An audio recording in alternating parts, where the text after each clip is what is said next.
ಸನ್ಮಾನ್ಯ ಅಧ್ಯಕ್ಷರೇ, ನನಗೆ ಅವಕಾಶ ಕೊಟ್ಟಿದ್ದೀರಾ. ನಿನ್ನೆನೂ ಕೂಡ 2 ದಿನದ ಫೋನ್ ಮಾಡಿ ಆರೋಗ್ಯನೂ ಕೂಡ ವಿಚಾರಿಸಿದ್ದೀರಾ. ಧನ್ಯವಾದಗಳು.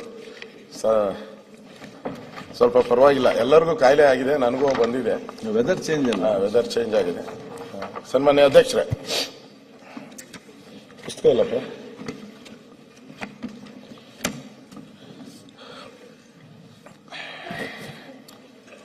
ರಾಜ್ಯದ ವಿಧಾನಮಂಡಲದಲ್ಲಿ ರಾಜ್ಯಪಾಲರ ಭಾಷಣ ನಮ್ಮ ಸಂವಿಧಾನದತ್ತವಾಗಿ ಸ್ವಾತಂತ್ರ್ಯ ಬಂದಾಗಿಂದ ನಡ್ಕೊಂಡ್ ಬಂದಿರೋ ಒಂದು ಪದ್ಧತಿ. ಸೊ ನಾವು ಈ ಪದ್ಧತಿಯನ್ನ ಅನುಸರಿಸಿಕೊಂಡು ಬಂದಿದ್ದೀರಿ. ಇವತ್ತು ಸನ್ಮಾನ್ಯ ಅಧ್ಯಕ್ಷರೇ, ಇಲ್ಲಿ ಸರ್ಕಾರಕ್ಕೆ ನಾನು ಹೇಳುವಂಥದ್ದು, ಅವರ ಪ್ಯಾರಾ 5ರಲ್ಲಿ ಮನ್ರೇಗಾ ಕಾಯ್ದೆ ಖಾತ್ರಿ ಮಾಡಿದ ಉದ್ಯೋಗದ ಖಾತ್ರಿಯ ಹೊಸ ವಿಬಿ ಗ್ರಾಮ್ ಜಿ ಕಾಯ್ದೆ ಕಿತ್ತುಕೊಂಡಿದೆ ಅಂತ ಹಾಕಿದ್ದಾರೆ. ಇಲ್ಲಿ ನಮ್ಮ ಅಧಿಕಾರಿಗಳಿಗೆ ಜ್ಞಾನ ಇಲ್ಲ, ಪರಿಜ್ಞಾನ ಇಲ್ವಾ, ಅಥವಾ ಸರ್ಕಾರನೇ ಹೇಳಿ ಮಾಡಿಸಿದ್ಯಾ? ಕಾಯ್ದೆ ಇರೋದು, ಸುರೇಶ್ ಕುಮಾರ್ ಅವರು, ಕಾಯ್ದೆ ಇರೋದು ವಿಬಿ ಜಿ ರಾಮ್ ಜಿ ಕಾಯ್ದೆ ಇರೋದು, ಕಾಯ್ದೆ ಆಗಿರೋದು, ಪಾರ್ಲಿಮೆಂಟ್ ಅಲ್ಲಿ ಕಾಯ್ದೆ ಆಗಿ ರಾಷ್ಟ್ರಪತಿಗಳು ಸೈನ್ ಮಾಡಿದ್ದಾರೆ. ಇಲ್ಲಿ ನೀವು ಬೇಕು ಅಂತ ಹಾಕಿದ್ದೀರಾ ಅಥವಾ ಅಧಿಕಾರಿಗಳು ತಪ್ಪು ಮಾಡಿದಾರ? Printing mistake? ಸರ್ಕಾರಕ್ಕೆ ನಾನು ಹೇಳೋದು, ನೀವು ನನ್ನ ಪ್ರಕಾರ ನೀವು ಬೇಕು ಅಂತಾನೆ ಹಾಕಿದ್ದೀರಾ. ನಿಮ್ಗೆ ಯಾಕೆ ಈ ರಾಮನ ಬಗ್ಗೆ ನಿಮ್ಗೆ ವಿರೋಧ? ಕಾಯ್ದೆ ಆಗ್ಬಿಟ್ಟಿದೆ, ನಿಮ್ಗೆ ಇಷ್ಟ ಇದೆಯೋ ಇಷ್ಟ ಇಲ್ಲೋ, ನೀವು ಕಾಯ್ದೆ ತಂದಿದ್ದೀರಾ, ಬೇಕಾದಷ್ಟು ಕಾಯ್ದೆಗಳನ್ನ ತಂದಿದ್ದೀರಾ. ಇಲ್ಲಿ ಕಾಯ್ದೆ ಅದೇ ರೂಪದಲ್ಲೇ ಇದೆ. ಪಾಪ ಪತ್ರಿಕೆಯನ್ನು ಓದಿಲ್ಲ ಅಂತ ಅನಿಸ್ತೈತೆ. ಈ ಕಾಯ್ದೆ ಆದಾಗಿಂದನೂ ಕೂಡ ಕಾಂಗ್ರೆಸ್ಸಿನ ಎಲ್ಲಾ ನಾಯಕರು ಗಾಂಧಿನ ತೆಗೆದು ರಾಮ ಯಾಕೆ ಹಾಕದ್ರಿ ಅಂತಾನೆ ಪ್ರೆಸ್ ಮೀಟ್ ಮಾಡಿದ್ದಾರೆ. ಪ್ರೆಸ್ ಮೀಟ್ ನಾನು ಬೇಕಾದ್ರೆ ನನಗೆ 2 ನಿಮಿಷ ಟೈಮ್ ಕೊಟ್ರೆ ಅದನ್ನು ತೋರಿಸ್ಬಿಡ್ತೀನಿ, ಅದನ್ನು ದಾಖಲೆ ತೋರಿಸ್ತೀನಿ. ನಾನು ಸುಮ್ಮನೆ ಏನು ಮಾತಾಡಲ್ಲ, ನಾನು ಸುಮ್ಮನೆ ಯಾವುದು ಮಾತಾಡೋದೇ ಇಲ್ಲ. ನೀವು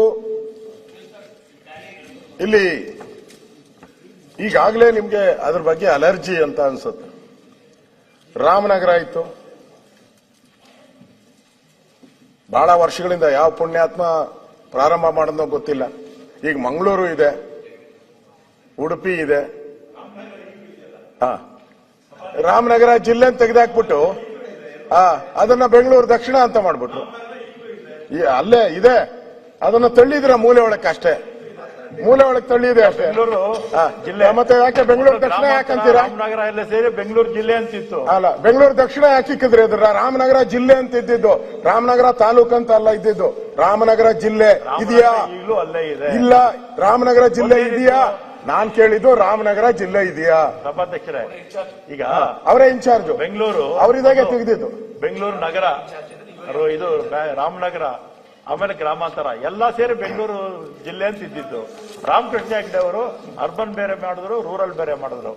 ಆಮೇಲೆ ಕುಮಾರಸ್ವಾಮಿ ಅವರಿದ್ದಾಗ ರಾಮನಗರ ಜಿಲ್ಲೆ ಆಯಿತು, ಗ್ರಾಮಾಂತರ ಆಯಿತು ಅಲ್ವಾ? ರಾಮನಗರ ಈಗಲೂ ಅಲ್ಲೇ ಇದೆ. ರಾಮನಗರ ಈಗೂ ಅಲ್ಲೇ ಇದೆ.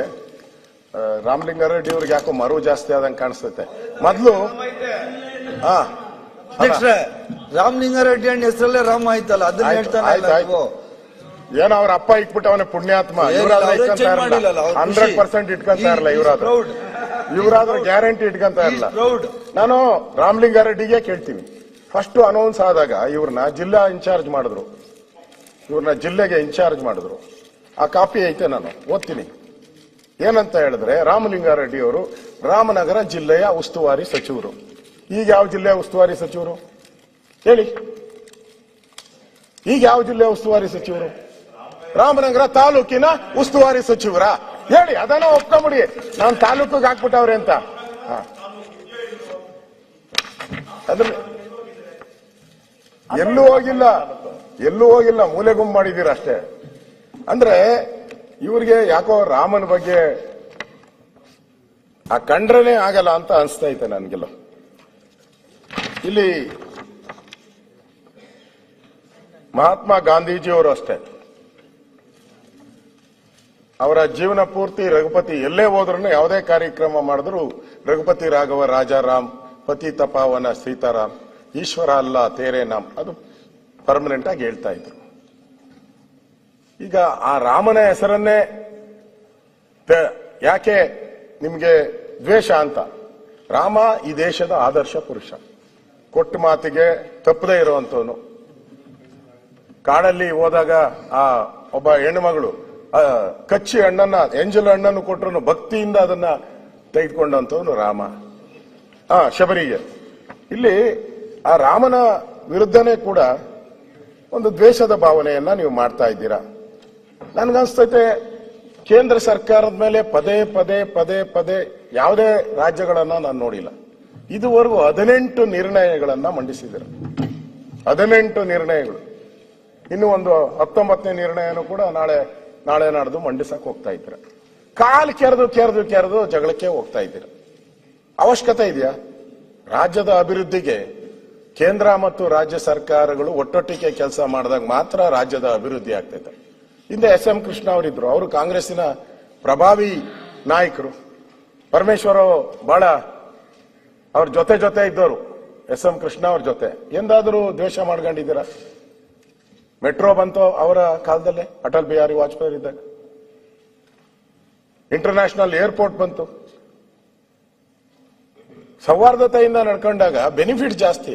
ಕಾಲ್ ಕೆರೆದು ಜಗಳ ಆಡೋದ್ರಿಂದ ನಿಮ್ಗೇನು ಆಗಲ್ಲ ಅಂತ ಅನ್ಸುತ್ತೆ. ಅಧ್ಯಕ್ಷರೇ, ಇವತ್ತು ತಾವು ತಮ್ಮ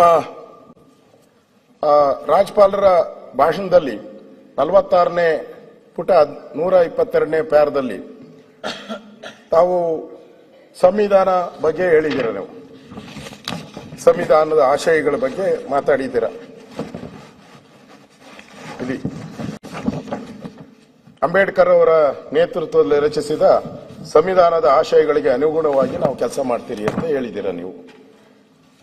ಅಧ್ಯಕ್ಷರೇ, ನೀವು ಈ ಸಂವಿಧಾನದ ಅಡಿಯಲ್ಲಿ ನಡೆಯೋದಾಗಿದ್ದರೆ, ಅವ್ರು ಯಾರೋ ಅನಂತಕುಮಾರ್ ಹೆಗಡೆ ಒಬ್ರು ಒಂದು ಏನೋ ಸಂವಿಧಾನವನ್ನ ಏನೋ ಬದಲಾವಣೆ ಮಾಡ್ತೀನಿ ಅಂತ ಅವ್ರು ಆ ಅರ್ಥದಲ್ಲಿ ಹೇಳಲೇ ಇಲ್ಲ.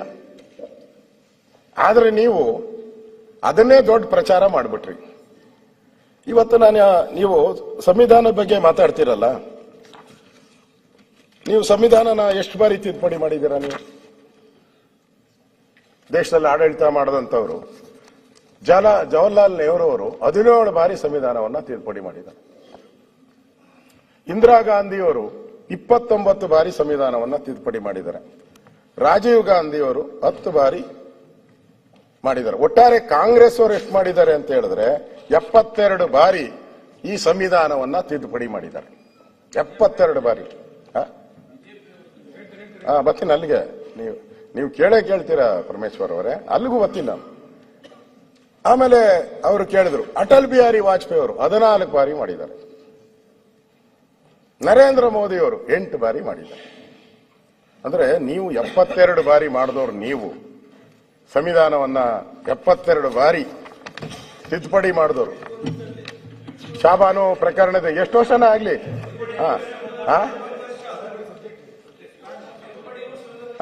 ಯಾವ್ದಾವ್ದು ನೀವು ತಿದ್ದುಪಡಿನೇ ಬೇರೆ, ಬದಲಾವಣೆ. ಶಾಬಾನು ಪ್ರಕರಣ ಸಂವಿಧಾನನೇ ಸುಪ್ರೀಂ ಕೋರ್ಟ್ ಆದೇಶ ಮಾಡ್ತು. ಸುಪ್ರೀಂ ಕೋರ್ಟ್ ಆದೇಶ ಮಾಡ್ತು ಶಾಬಾನು ಪ್ರಕರಣದಲ್ಲಿ. ಮೂಲೆ ಗುಂಪು ಕಟ್ಬಿಟ್ರಿ. ಅಂದ್ರೆ ನೀವು ಯಾವ್ಯಾವ ಬದಲಾವಣೆಯನ್ನ ನೀವು ಮಾಡಿದೀರಾ? ನೀವು 72 ಬಾರಿ ಬದಲಾವಣೆ ಮಾಡಿಬಿಟ್ಟು ನರೇಂದ್ರ ಮೋದಿ ಅವರು 8 ಬಾರಿ ಅದನ್ನು ಮೀಸಲಾತಿಯನ್ನ ಮುಂದುವರಿಸುವಂತ ಒಂದು ವಿಧೇಯಕ ಇರ್ಬೋದು, ತಲಾಕ್ ವಿಧೇಯಕ, 370 ಆರ್ಟಿಕಲ್, ಕಾಶ್ಮೀರ ನಮ್ಮದು ಅಂತ ಹೇಳುವಂತ ಆರ್ಟಿಕಲ್, ಇದನ್ನ ನರೇಂದ್ರ ಮೋದಿ ಅವರು ಮಾಡಿದ್ರು. ನೀವು 72 ಬಾರಿ ಸಂವಿಧಾನವನ್ನ ತಿದ್ದುಪಡಿ ಮಾಡಿಬಿಟ್ಟು ಈಗ ತಾವು ಹೇಳ್ತಾ ಇದ್ದೀರಾ ಸಂವಿಧಾನದ ಪರವಾಗಿದ್ದೀರಿ ಅಂತ. ನಾನು ಸಣ್ಣ 2 ಉದಾಹರಣೆಗಳನ್ನು ಕೊಡ್ತೀನಿ ಅಧ್ಯಕ್ಷರೇ. ತಾವು ಸ್ವತಃ ಪರಮೇಶ್ವರ್ ಅವರು, ಪ್ರಧಾನಿ ಜವಾಹರ್ಲಾಲ್ ನೆಹರು ಅವರು ರೆಕಾರ್ಡಲ್ಲಿ ಬಂದಿರೋದು ಹೇಳ್ತಾ ಇದ್ದೀನಿ. ಭಾರತೀಯರಿಗೆ ಎಲ್ಲದರಲ್ಲೂ ದೇವರನ್ನ ಕಾಣುವ ಅಭ್ಯಾಸವಿದೆ. ಜವಾಹರ್ಲಾಲ್ ನೆಹರು ಭಾರತೀಯರಿಗೆ ಎಲ್ಲದರಲ್ಲೂ ದೇವರನ್ನು ಕಾಣುವ ಅಭ್ಯಾಸವಿದೆ. ನೀವು ಸಂವಿಧಾನವನ್ನು ಕೊಲ್ಲಬೇಕಾದರೆ ಅದನ್ನು ಪರಮ ಪವಿತ್ರವಾಗಿ ಮಾಡಿ. ಆದರೆ ಸಂವಿಧಾನವು ನಿರಂತರವಾಗಿರಬೇಕೆಂದರೆ ಅದನ್ನು ಯಾವಾಗಲೂ ನಾವು ಬದಲಾಯಿಸುತ್ತಿರಬೇಕು ಅಂತ ಸನ್ಮಾನ್ಯ ಗೌರವಾನ್ವಿತ ಜವಾಹರ್ಲಾಲ್ ನೆಹರು ಹೇಳಿರೋದು ಒಂದು ಕೋಟು. ಬಹುಶಃ ಬಾಬಾ ಸಾಹೇಬರು ಬದುಕಿದ್ದಾಗೆ ಕಾಂಗ್ರೆಸ್ ಅವರು ಅವರಿಗೆ ಗೌರವ ಕೊಟ್ಟಿದ್ದಾರೆ. ಕಾಂಗ್ರೆಸ್ ಅವರು ಬದುಕಿದ್ರು ಆಗ, ಈ ಸಂವಿಧಾನ ತಿದ್ದುಪಡಿ ಆದಾಗ. ಆಗ ಬಾಬಾ ಸಾಹೇಬ್ ಅಂಬೇಡ್ಕರ್ ಅವರು ಹೇಳ್ತಾರೆ, ನನ್ನ ಹತ್ರ ಪುಸ್ತಕನೂ ತಂದಿದ್ದೀನಿ, ಅಲ್ಲಿ ತೋರಿಸ್ತೀನಿ ನಿಮ್ಗೆ. ಒಮ್ಮೆ ಹೇಳ್ತಾರೆ, ನಿಮ್ಗೆ ಅದು ಓದಿದ್ದೀರಾ ಅಂತ, ನಾನೇ ಸಂವಿಧಾನವನ್ನು ಸುಟ್ಟು ಬಿಡುತ್ತೇನೆ ಅಂಬೇಡ್ಕರ್ ಒಂದ್ಸರಿ ಹೇಳಿದ್ದಾರೆ. ಇದೆಲ್ಲ ಆದಾಗ ಮನಸ್ಸಿಗೆ ನೋವಾಗಿ ನಾನೇ ಸಂವಿಧಾನವನ್ನು ಸುಟ್ಟಾಕ್ಬಿಡ್ತೀನಿ ಅಂತ ಹೇಳಿದ್ದಾರೆ. ಅದಾದ್ಮೇಲೆ 1955 ಮಾರ್ಚ್ 15ರಂದು ಸಂಸತ್ತಲ್ಲಿ ಕಲಾಪ ನಡೀತದೆ. ಅದರಲ್ಲಿ ಡಾಕ್ಟರ್ ಅನೂಪ್ ಸಿಂಗ್ ಇದನ್ನ ಪ್ರಶ್ನೆ ಮಾಡ್ತಾರೆ. ಡಾಕ್ಟರ್ ಅಂಬೇಡ್ಕರ್ ಅವರಿಗೆ ಪ್ರಶ್ನೆ ಮಾಡ್ತಾರೆ, ನೀವು ಸಂವಿಧಾನನೇ ಸುಟ್ಟಾಕ್ತೀನಿ ಅಂದ್ರಲ್ಲ. ಅವಾಗ ಅವ್ರು ಹೇಳ್ತಾರೆ, ತಾವು ಆಗ ತರಾತುರಿಯಲ್ಲಿ ನಾನು ಅದರ ಕಾರಣವನ್ನು ತಿಳಿಸಿರಲಿಲ್ಲ. ತರಾತುರಿ ಇತ್ತು, ಅದಕ್ಕೆ ಕಾರಣ ನಾನು ತಿಳಿಸಿರಲಿಲ್ಲ. ಈಗ ಇವರು ಕೇಳಿರುವರೆಂದು ನನಗೆ ಅವಕಾಶ ಸಿಕ್ಕಿದೆ, ಆಪರ್ಚುನಿಟಿ ಇದೆ. ನಾವು ದೇವಸ್ಥಾನಗಳನ್ನು, ಅವ್ರು ಹೇಳಿರೋದು ಅಂಬೇಡ್ಕರ್, ನಾವು ದೇವಸ್ಥಾನಗಳನ್ನು ದೇವರು ಬರಲಿ ನೆಲೆಸಲಿ ಎಂದು ಕಟ್ಟಿದ್ದೇವೆ.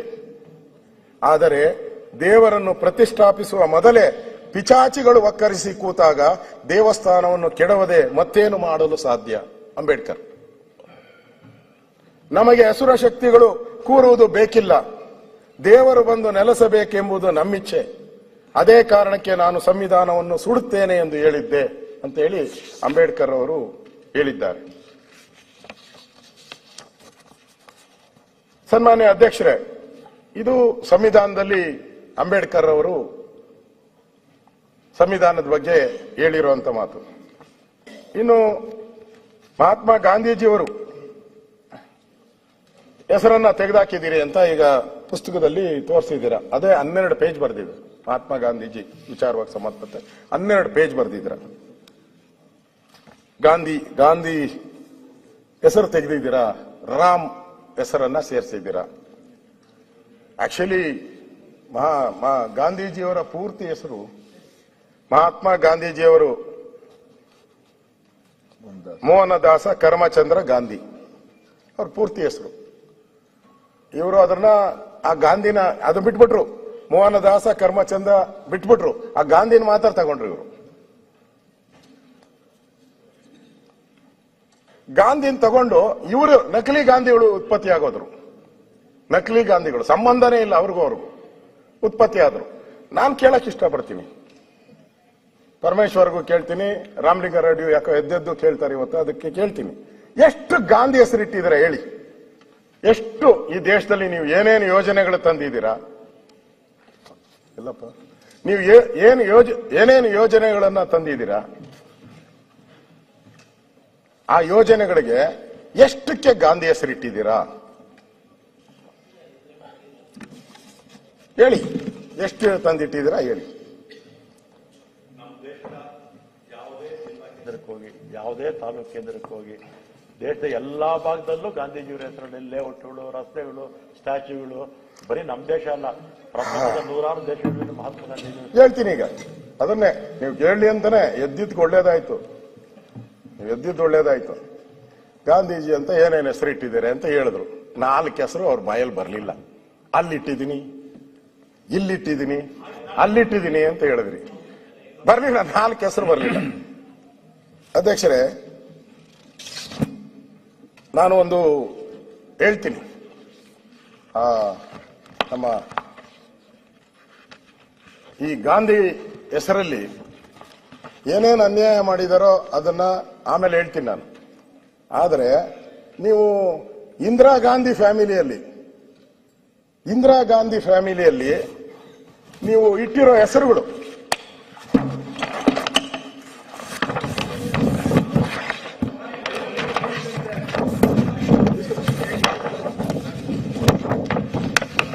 ಅಂದ್ರೆ ಒಂದಲ್ಲ, ಇದು ಡಬಲ್ ಪೇಜ್ ಮಾಡ್ಕೊಂಬಿಟ್ಟಿದ್ರಿ. ಇದೇ ಏನಾನ ಮಾಡ್ಕೊಂಡಿದ್ರೆ ಇನ್ನೂ ಜಾಸ್ತಿ ಓಡೋದು, ಇವ್ರು ಡಬಲ್ ಹೋಗೋದು. ಬೇಡ, ನಮ್ಮ ಅಧ್ಯಕ್ಷರು ಪಾಪ ನನ್ನ ಆರೋಗ್ಯ ಎಲ್ಲ ವಿಚಾರಿಸ್ಕೊಂಡು ಮಾತಾಡಕ್ಕೆ ಅವಕಾಶ ಕೊಟ್ಟಿದ್ದಾರೆ. ನಮ್ಮ ಅಧ್ಯಕ್ಷರವ್ರು ಈಗ ನಮ್ಮ ಅಧ್ಯಕ್ಷರವರು. ನೀವು ಎಷ್ಟಿಟ್ಟಿದ್ದೀರಾ? ಸುಮ್ಮನೆ 4-5 ಓದ್ತೀನಿ ಅಷ್ಟೇ, ನಾನೇನ್ ಜಾಸ್ತಿ ಓದಲ್ಲ. ಓದ್ರೆ ಬೇಜಾರು ಮಾಡ್ಕೊಂತೀನಿ. ರಾಜೀವ್ ಗಾಂಧಿ ಗ್ರಾಮೀಣ ವಿದ್ಯುತ್ ಯೋಜನೆ, ರಾಜೀವ್ ಗಾಂಧಿ ಕುಡಿಯುವ ನೀರಿನ ಮಿಷನ್, ರಾಜೀವ್ ಗಾಂಧಿ ರಾಷ್ಟ್ರೀಯ ಶಿಶು ವಿಹಾರ, ರಾಜೀವ್ ಗಾಂಧಿ ಉದ್ಯಮ ಮಿತ್ರ, ಇಂದಿರಾ ಆವಾಸ್ ಯೋಜನೆ, ಇಂದಿರಾ ರಾಷ್ಟ್ರೀಯ ವೃದ್ಧಾಪ್ಯ ಪಿಂಚಣಿ, ಜವಾಹರ್ಲಾಲ್ ನೆಹರು ನಗರ ನವೀಕರಣ, ಜವಾಹರ್ಲಾಲ್ ನೆಹರು ರೋಜ್ಗಾರ್ ಯೋಜನೆ, ರಾಜೀವ್ ಗಾಂಧಿ ಶ್ರಮಿಕ್ ಕಲ್ಯಾಣ್, ಇಂದಿರಾ ಗಾಂಧಿ ಕಾಲುವೆ ಯೋಜನೆ, ಕಾಲುವೆಗೂ, ರಾಜೀವ್ ಗಾಂಧಿ ಶಿಲ್ಪ ಸ್ವಾಸ್ಥ್ಯ ಬಿಮಾ ಯೋಜನೆ, ರಾಜೀವ್ ಗಾಂಧಿ ಪುನರ್ ವಸತಿ ಪ್ಯಾಕೇಜ್, ರಾಜೀವ್ ಗಾಂಧಿ ಸಾಮಾಜಿಕ ಭದ್ರತೆ, ರಾಜೀವ್ ಗಾಂಧಿ ಪ್ರಾಥಮಿಕ ಶಿಕ್ಷಣ, Rajiv Gandhi mission and food security, Rajiv Gandhi mission ಸಮುದಾಯ ಆರೋಗ್ಯ ಕೇಂದ್ರ. ಈ ತರ ಹಂಗೆ ಹೋಗ್ತಾ ಇದ್ದೀನಿ. ಇನ್ನು ಇದು ಇಂದಿರಾ ಗಾಂಧಿ ಮಹಿಳಾ ರಕ್ಷಣಾ ಯೋಜನೆ, ಇಂದಿರಾ ಗಾಂಧಿ ಪ್ರತಿಷ್ಠಾ, ಇಂದಿರಾ ಗಾಂಧಿ ಪಥ ಯೋಜನೆ, ಇಂದಿರಾ ಗಾಂಧಿ ವೃದ್ಧ ಭೂಮಿ ಜಟಾಜೂರಿ ಅನುದಾನ ಯೋಜನೆ, ಇಂದಿರಾ ಗಾಂಧಿ ನಹಾರ ಯೋಜನೆ. ಇನ್ನು ಹಂಗೆ ಬೇಕಾದಷ್ಟು ಮಧ್ಯದ ಬಿಟ್ಬಿಡ್ತೀನಿ. ರಾಜೀವ್ ಗಾಂಧಿ ವಿವಿ Olympic Mumbai, Rajiv Gandhi beach ball kabaddi, Rajiv Gandhi ಕೊನೆಗೆ ಬಂತು ನಾಗರಹೊಳೆ. ನಾಗರಹೊಳೆಗೂ ರಾಜೀವ್ ಗಾಂಧಿಗೆ ಏನು ಸಂಬಂಧ? ನಾಗರಹೊಳೆ ಅದು ಪ್ರಾಚೀನ ಕಾಲದಿಂದ ಬಂದಿದ್ದು. ನಾಗರಹೊಳೆ ಅಭಯಾರಣ್ಯ ಅಂತ ಇತ್ತು. ನಾವೆಲ್ಲ ಅಲ್ಲೇ ಇವತ್ತು ಅದೇ ಹೆಸರು ಕರೆಯೋದು. ಅಲ್ಲಿ ನಾನು ನೋಡಿದ್ರೆ, ಬೋರ್ಡ್ ನೋಡಿದ್ರೆ, ಮೊನ್ನೆ ನಾನು ಹೋಗ್ತೀನಿ ಟ್ರೆಕ್ಕಿಂಗ್ ಹೋಗೋ ಅಭ್ಯಾಸ, ನಾನು ಹೋಗ್ತೀನಿ. ಅದಕ್ಕೂ ರಾಜೀವ್ ಗಾಂಧಿ ಅಭಯಾರಣ್ಯ ಅಂತ ಇಟ್ಟಾರೆ. ರಾಜೀವ್ ಗಾಂಧಿ ಅಭಯಾರಣ್ಯದಾಗ ಕೆಲಸ ಏನ್ ಮಾಡ್ತಾರಪ್ಪ? ಏನ್ ಮಾಡ್ತಾರೆ ಅಭಯಾರಣ್ಯದಲ್ಲಿ?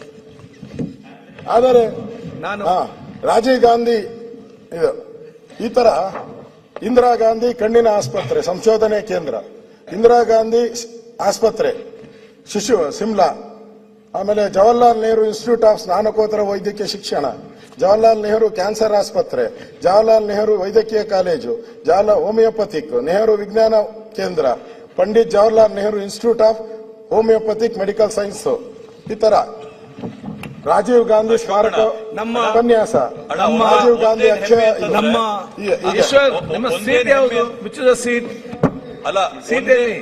ಒಂದೇನು ಹೆಮ್ಮೆ ರಾಜೀವ್ ಗಾಂಧಿ ಸಾಧನೆಗಳು ಕಾಂಗ್ರೆಸ್ ಇದೆ ಅಲ್ಲ, ಗ್ರಂಥಾಲಯ, ಹೆಮ್ಮೆ ಸಮಾನ. ಇಂದಿರಾ ಗಾಂಧಿ ಅಷ್ಟುದ್ದ ಪಟ್ಟಿಗಳ ಸಾಧನೆನ ಕಾಂಗ್ರೆಸ್ ಇಂದಿರಾ ಗಾಂಧಿ ಅಶೋಕಣ್ಣ ಓದ್ತಾವ್ರೆ.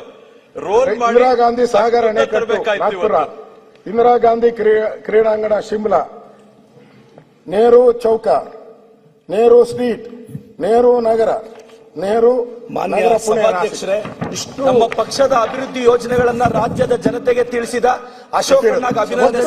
ಸಭಾಧ್ಯಕ್ಷರೇ ಮಾತಾಡಬೇಡಿ. ಸಭಾಧ್ಯಕ್ಷರೇ ನಮ್ಮ ಅಭಿವೃದ್ಧಿ